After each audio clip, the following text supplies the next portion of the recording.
Kenapa Aceh terus yang ditimpa musibah? Karena Allah sayang sama Aceh. Begitu kata Ustadz Abdul Somad yang memberi semangat baru kepada rakyat Aceh dan Sumatera yang ditimpa musibah banjir.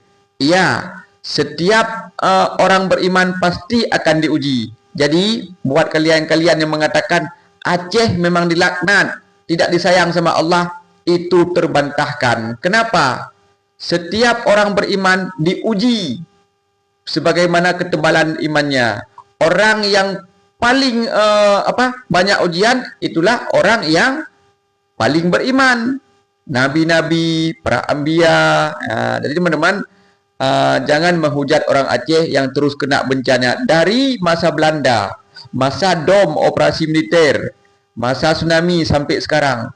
Tetap bertahan pada kalimah La ilaha illallah Muhammad Rasulullah. Tidak akan terjadi segala sesuatu kecuali izin daripada Allah. Toh hidup di dunia ini sementara. Jadi teruslah tetap tabah menghadapi ujian ini. Karena ini terjadi sebagai ujian daripada Allah.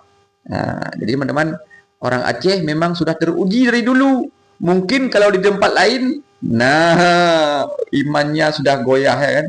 Jadi teman-teman, jangan saling menghujat di tengah musibah banjir ini ya. Kita berharap ke depan bertambahnya iman kita dengan datangnya musibah-musibah ini.